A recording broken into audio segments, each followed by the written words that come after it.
when can I claim my children as dependents? It had to be that question. It's never an easy question, is it, Charlie? No. It never will be. Well, that's good.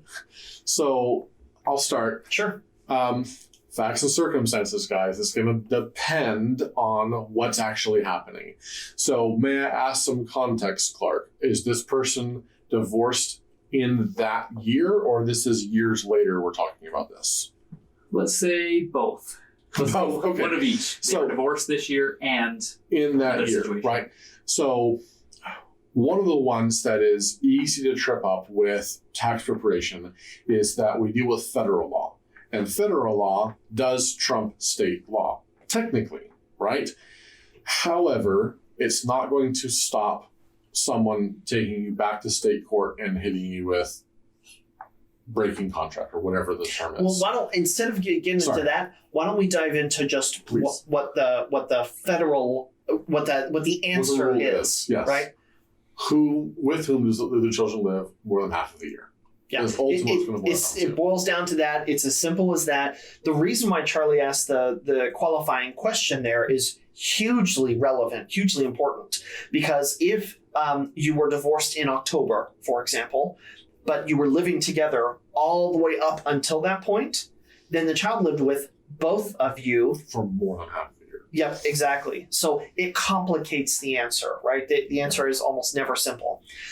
In regards to federal law, the question really boils down to who did the child live with more than half the year?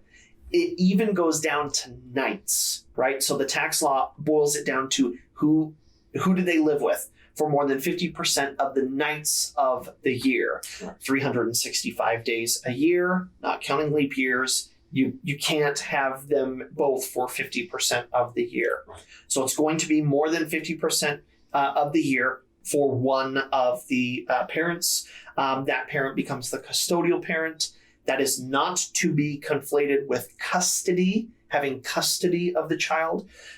Custodial, it does not mean custody in the same way, right? So the federal tax term is custodial parent. The custodial parent is the one who has the right to claim the child. Now, a lot of people like to trade dependents on tax returns, Right. like their horse blankets, and that's not the way it works, right? Right. We can't just trade dependents on a tax return. But the custodial parent can file a form or provide to the non-custodial parent a form to waive their claim and allow that non-custodial parent to claim the child. So a child lives with me. They go to the school district in my homestead.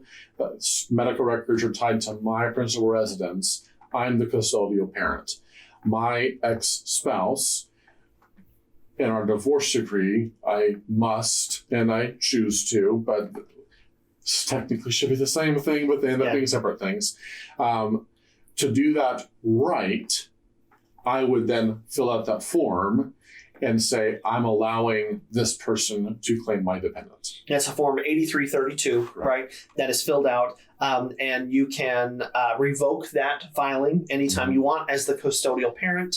But that gives you the right, basically, or gives the non-custodial parent the right to claim the child, which means for two natural parents, you can trade, if you will, for lack of a better word, dependents. But generally speaking, only one parent can qualify in most cases. There are some fringe cases where more than one person can qualify, but usually only one person can qualify, and that person would be expected to claim the child. The sad reality, Clark, is what often happens is the first person to file to put the child on their tax return, that person is now in the electronic system with the federal government. And so if that person is not the custodial parent, and then the custodial parent comes behind and tries to file and tries to electronically file, then the federal government says, no, that dependent's already been claimed. You can't file an electronic tax return with that dependent. So it's a then, smart system, an intelligent system. You can file a Social Security. that's smart. It's not intelligent. It doesn't know. Oh, I love that, Charlie. I haven't heard you say that one before. And so in that regard, then we have to advise, well, either you want to file a paper tax return and force the issue and tell the IRS, yeah, absolutely. But if this is a $500 credit or a $2,000 credit, how much do you want to stir up with the IRS to be able to claim this dependent? Because it may not be worth the headache. And that's where it really starts to get annoying, is if one spouse who is not the custodial parent files this tax return and the child is 17 or 18 or 19 years old, so they don't get the higher $2,000 credit for being under the age of 17. Instead, they only get the $500 dependent credit. That starts to get really annoying, because is it worth $500? Probably not.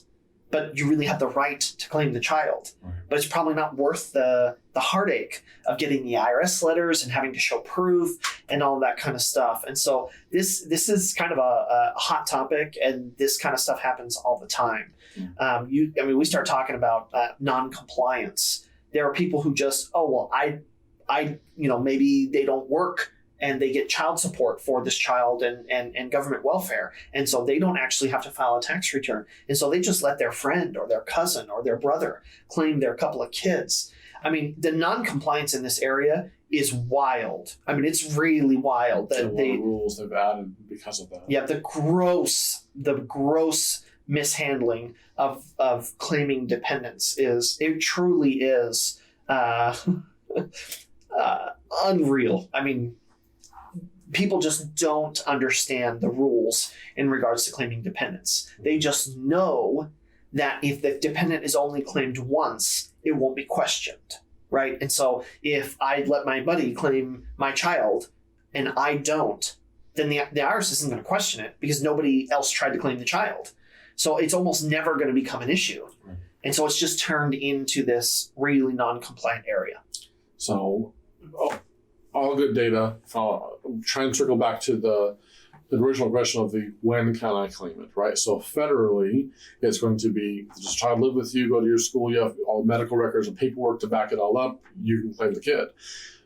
Do follow the divorce decree. There are a lot of reasons you need to adhere to both federal and state. And so if you're the one who's the custodial parent, then you're the one who's going to claim the kid. If you're the one who is not going to be the custodial parent, and in the divorce, it stipulates that you're allowed to claim the child on your taxes every other year, insist that the verbiage is included in the divorce decree, that they must provide you that form 8332. That way you've got some tangible proof to, if the other person then claims the child when they shouldn't, in the year they shouldn't, because of a flip-flop or whatever, then you've got someone to say, hey, here's IRS, why I'm able to claim this. You can always take them back to state court and have the issue solved there. But that ultimately is going to be, hey, you can, but if you're the other person, insist on this so that you have more clout in doing it the right way. Yeah. That answers it. Thank you. Great. Awesome. All right, folks. Well, thanks for joining us today. Thanks for Charlie providing your awesome insight and covering all the deadlines and the consequences of all of that. I think we had some nice, lively discussion. And so look forward to being able to give you guys some information again in the future. But for now, we're going to go ahead and sign off. This has been Questioning Your Sense with Kevin Mullen and Charles Steinmetz.